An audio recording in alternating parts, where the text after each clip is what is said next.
عندنا نحن من سياسة شركة اتصالات ودو، إذا رقمك ما استخدمته من 3 إلى 12 شهر ممكن ينسحب منك. يعني إذا رقمك ما استخدمته راح يروح عليك.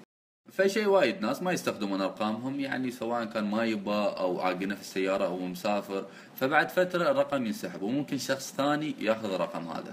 يعني أبدا لا تستغرب وايد إذا اتصلت حق واحد قلت له فلان، قال لي لا أنا واحد ثاني. قلت له كيف الرقم عندك؟ قال أنا أمس مطلعني. فتصير وايد. ولكن المشكلة وين؟ المشكلة اللي تصير ان اغلب الارقام هذه القديمة والمسحوبة اصحابها حاطين ارقامهم على الواتساب ويستخدمونها طبيعي، ولكن الرقم مش موجود عندهم. يعني اي شخص بامكانه يطلع رقمك المسحوب من اتصالات ودو ويسوي له واتساب. يوم يسوي له واتساب انت بيطلعونك من واتسابك. الاشخاص اللي يتواصلون وياك يتواصلون وياه هو. فاهم؟ وطبعا لازم يكون في حل حق هالموضوع. والله ما يصير يا اخي رقمي ينسحب خلاص كل شيء ينسحب. مشكلة والله هذه. الحل موجود على الواتساب نفسه، انك تتحقق بخطوتين. يوم تتحقق بخطوتين خلاص الرقم هذا واتساب، هالرقم هذا يكون ملكك انت للابد. لو الرقم عند شخص ثاني ما يقدر ياخذه منك. انا بشرح كيف ممكن تتحقق بخطوتين، ولكن اتمنى من الجميع اي شخص عنده واتساب يتحقق بخطوتين. فتابعوا يعني. عشان تتحقق بخطوتين في الواتساب تسير على اعدادات، بعدها الحساب، بعدها التحقق بخطوتين، بعدها تمكين.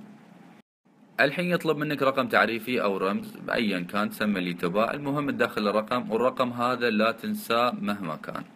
تعيد كتابة الرقم، وبعدها دخل بريدك الالكتروني. عيد بريدك الالكتروني. دن. خلاص انت الحين تحققت بخطوتين. ممكن تعطل الشيء هذا، وممكن تغير رقمك التعريفي او رمزك، حتى البريد الالكتروني تغيره. المهم الحين لو بتسوي لك واتساب جديد تدخل رقمك على تم. الحين ما بتوصل لك رسالة كالعادة تفعيلية، لا، راح يطلب منك الرقم التعريفي اللي دخلته من شوي. فعشان كذي قلت لك لا تنسى. كذي الواتساب بيكون ملكك للأبد. أحب أأكد أن رقم التعريفي لا تنسى، لأنه ممكن يطلبه منك الواتساب بعدين. وأهم شيء الإيميل خليه يكون إيميلك، لا تحط إيميل وهمي.